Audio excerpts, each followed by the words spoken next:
Hi there, I'm Jennifer Ferguson with Artistic Painting Studio, and today I got a fabulous project for you. I'm going to teach you how to do this beautiful hammered metal finish. So let's just get started.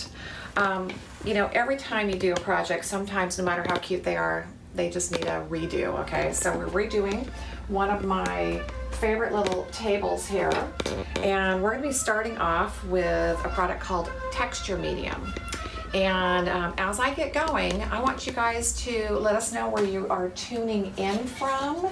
And this is actually a new type of video. This is going to be a pre-recorded live, so I'll be watching with you. And so please just ask your questions, write in your comments, and I will answer everything I can.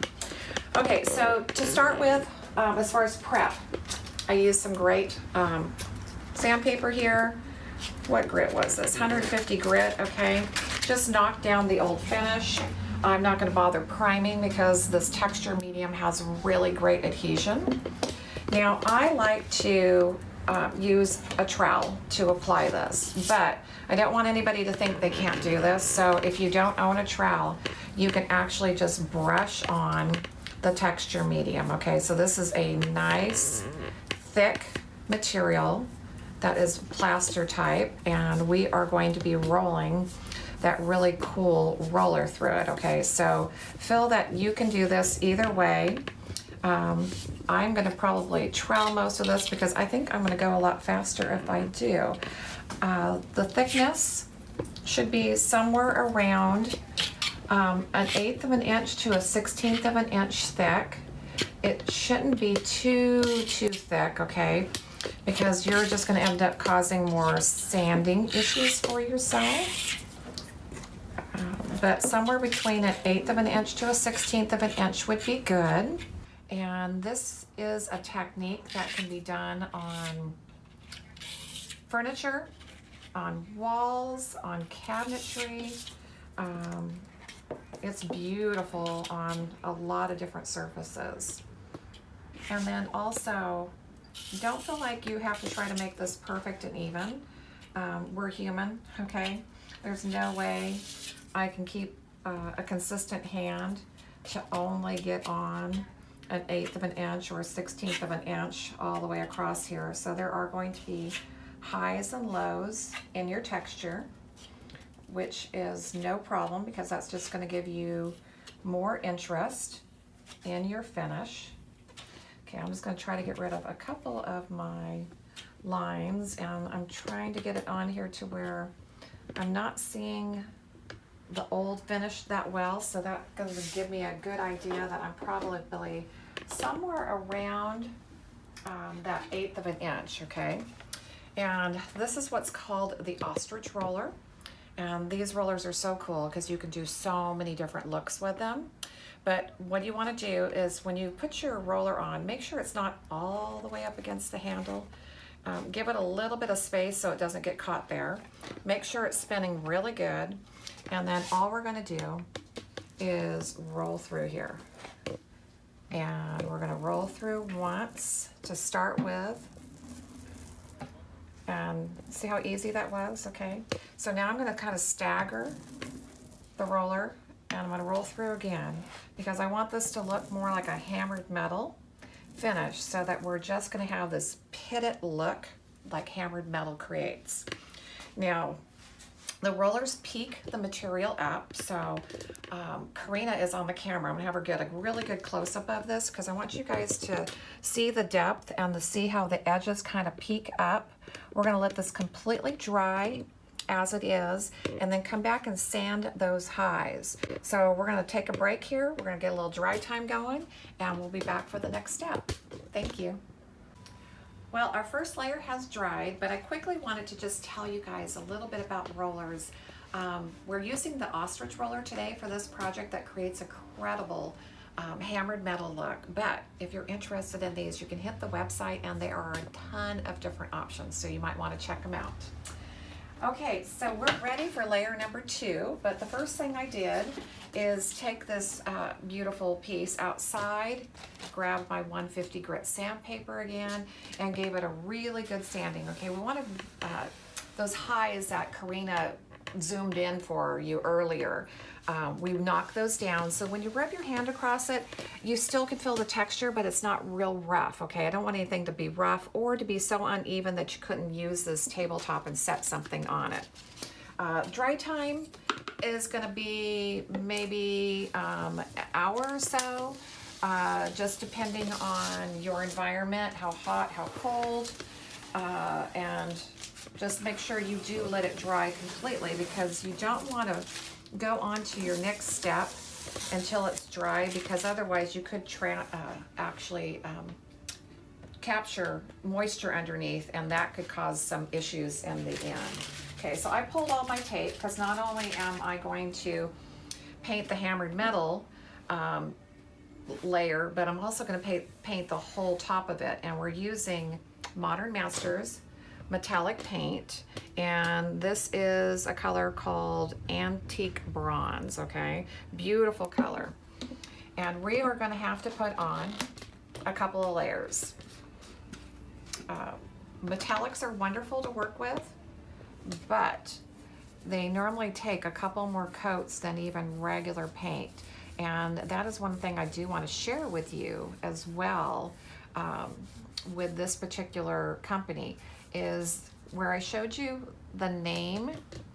Let's see if we can get a good zoom in on that. Also, it will tell you if it's an opaque or a translucent, and that kind of gives you an idea that it should take either 2 or 3 layers of paint to get good coverage. So sometimes they might have a color that is similar, because there's like statuary bronze, there's antique bronze, there's copper, there's about 4 or 5 of them that are pretty close in coloration, and I might grab one color over the other just because maybe it will opaque quicker. Okay, now I'm using what I call a art wash brush, and I love these brushes because they really do brush the paint on nice and smooth. We've got texture, so you can see I'm kind of swirling it around a little bit and making sure that I'm trying to get that color down into all that texture. And you want to make sure you have good coverage, okay? So take your time and make sure you come back and put your second layer on. I think it's about an hour or so maybe before you should probably recoat with the Modern Masters. I'd have to read the directions, but I know they have their recoating directions.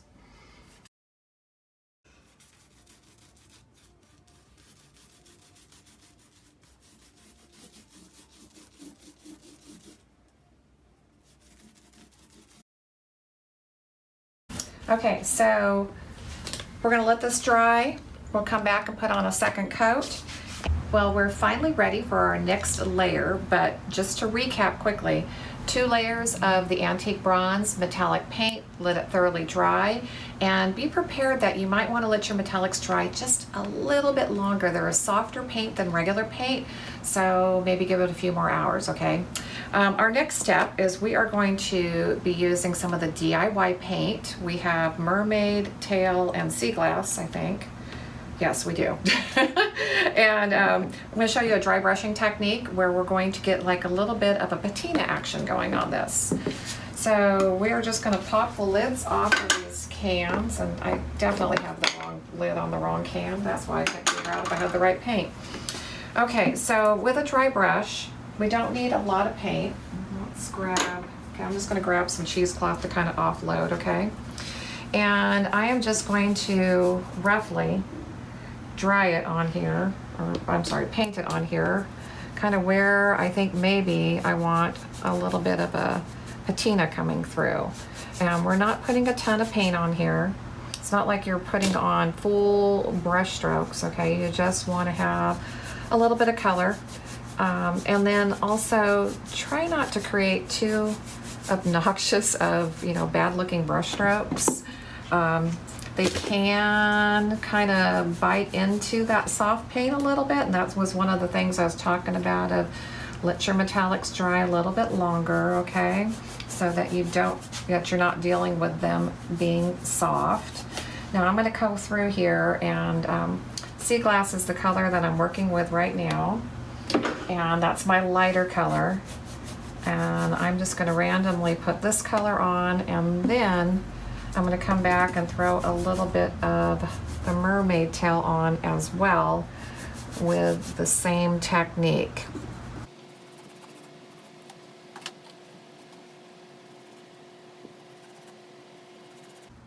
So why are you choosing two different shades? With a natural patina, you're never going to have one value of color. So to try to create more of a natural looking patina, I'm using multiple colors. And these are also the colors that we are going to paint the legs of the table. So I'm going to be bringing this color even down into the rest of the finish. Great question there though, because yeah, this should look really bad, okay? There shouldn't be anything really pretty about it, but you can also see as the paint's drying, it's getting much lighter. And that is one of the things with working with chalk paints. And you have to make sure that this completely dries before you go to the next step, because the next step I'm going to teach you is what's called wet distressing. So we're going to grab a blow dryer and we are going to speed up this process, and we'll be back in a second.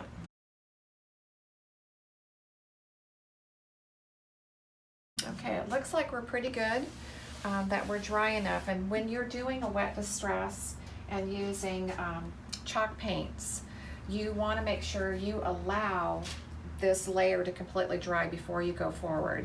So I'm using cheesecloth, and let me back up here a second. Okay, our cheesecloth comes on a bolt and it comes off in sheets this size. I normally grab a couple of these and just turn them into a pad. I like using the cheesecloth because it's got a texture to it, which kind of just helps move the paint really well. It's better than just a terry rag or like t-shirt material. And I'm going to use a water bottle. Okay, I'm going to squirt the cheesecloth at this point and see if I can start moving the color around. Okay, so I'm trying to take the color and move it from being on top of the metallic to where it looks like it's now recessed and setting down into all of the pits that I created with the ostrich roller. And this is the only way that I know how to get this down into there. So it really is a great technique for making something look like it has a true patina look. And if by chance, you know, you put it on too heavy somewhere and it's not moving as much as you want, go ahead and squirt the surface as well, okay? I just know that when you squirt directly onto the surface, you're gonna have less control than if you only put the water on the cheesecloth. But if you're wanting to be a little bit more aggressive and kind of move that around, you definitely can do it this way as well. Now, you can put on as much or as little as you want. It's a personal preference. If you don't like the patina finish, you can actually even skip this section of the finish, okay? So as your cheesecloth gets really dirty, okay, with all of that color on there, you are gonna have to move to a clean section so that you can actually move the color, okay, because I cleaned it up more where it will start kind of making everything look teal. So you do have to kind of keep moving around to a clean area. Okay, so I'm just going to soak this up and keep working this. If you guys have any questions, please do not hesitate to ask. And then just come back and critique. If there's some place that you're not happy with something, or you want to make something disappear, you can come back and continue to distress on it. If you go, oh my gosh, I took off too much, guess what? You can put more on. So I'm happy at this point with the amount of distressing. I'm going to quickly blow dry this so I just dry off the surface, and we're going to get ready for our next layer.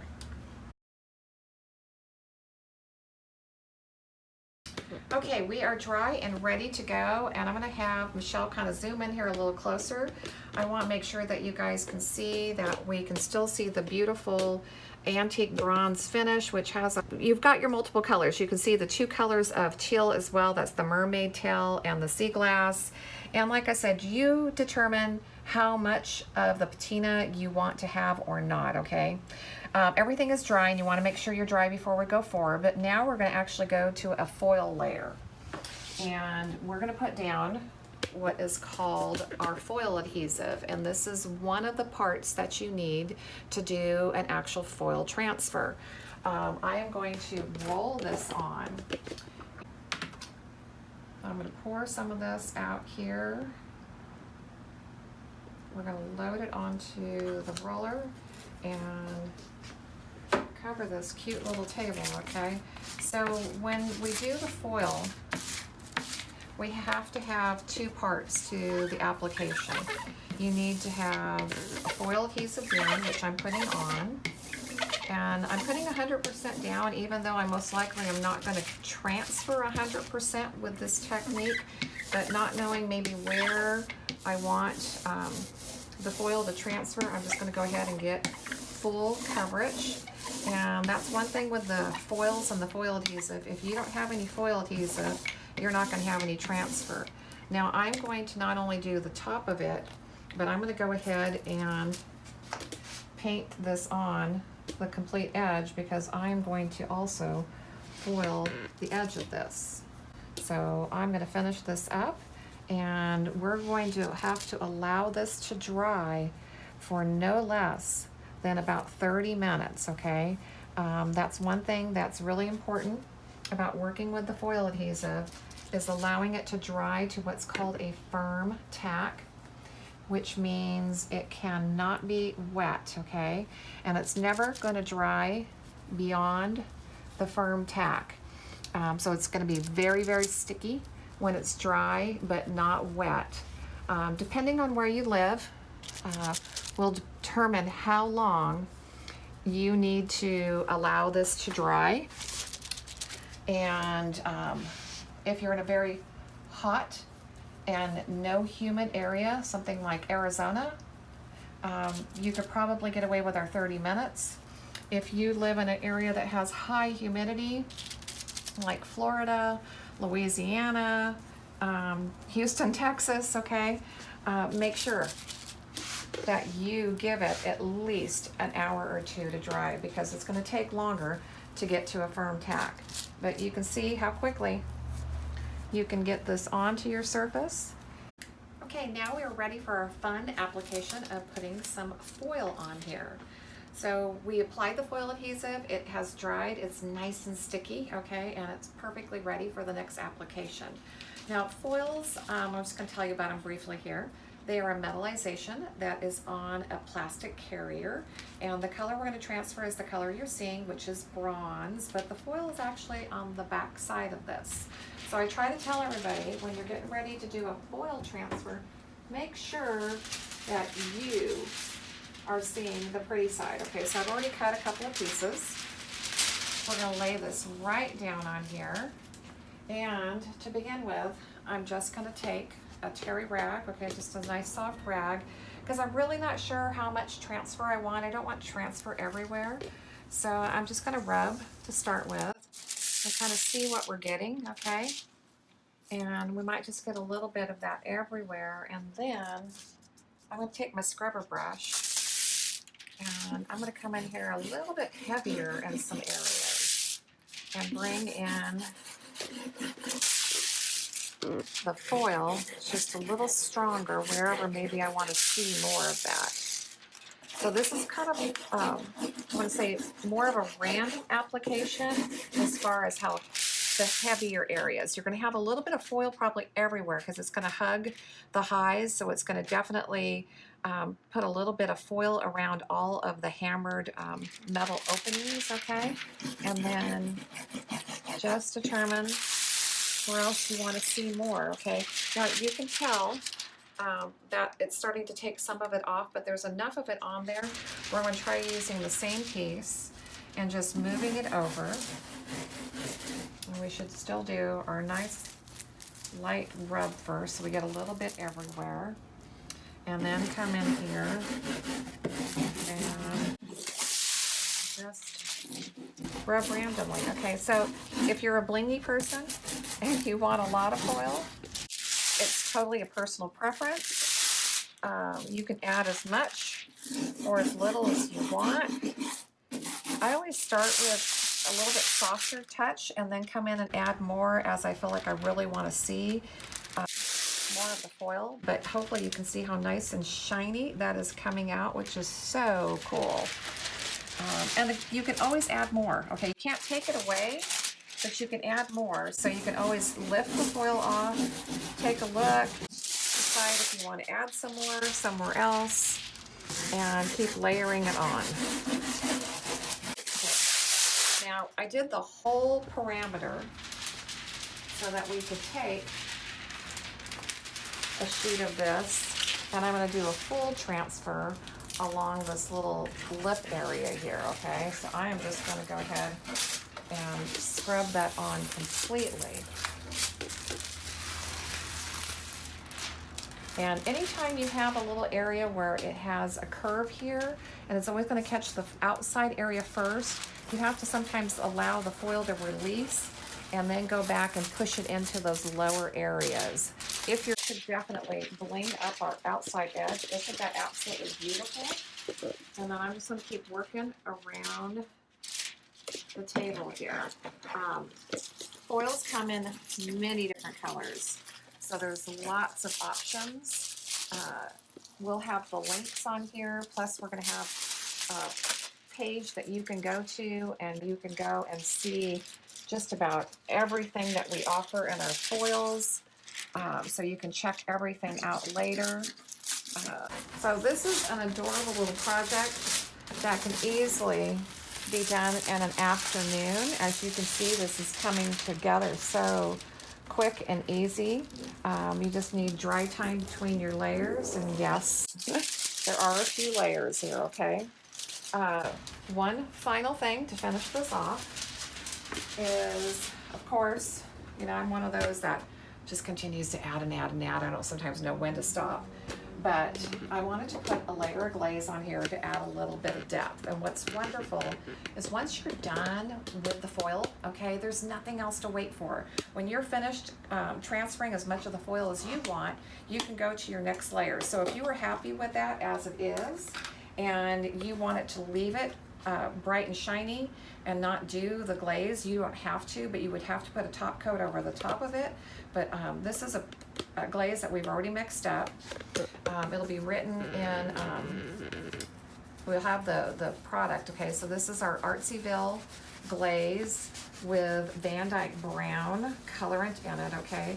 And you can see how it's gonna change the color and warm it up, but it's also gonna give it some depth, and it will also seal back the foil adhesive, because anywhere we didn't transfer foil, I'll guarantee you the table was still sticky.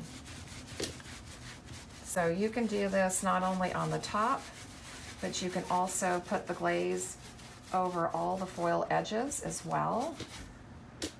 So over the foil edges, the edges of the table. Okay, so I'm gonna do this. I probably can't see what I'm doing really well, so let's try to make sure that I'm getting the glaze everywhere. So this is going to deepen everything, add some depth, and then try to just make sure you've got it scrubbed into all of the low areas. And then that wonderful cheesecloth that I was using earlier, we will also use this to come back and wipe off the highs, okay? So what I'm doing right now is just kind of pulling off the excess glaze, and I'm doing it in a strié motion, meaning I'm trying to pull off the top and the top layer and leave it in all the nooks and crannies and crevices so that it creates that depth, okay? So once your cheesecloth gets a little dirty, I'm gonna get a couple of clean pieces, And I want to keep it in a nice smooth pad if possible, because that way it's only going to pull off the top layer and leave it into all the lower areas, and we're going to have such a beautiful depth to this. Now you can pull back as much as you want.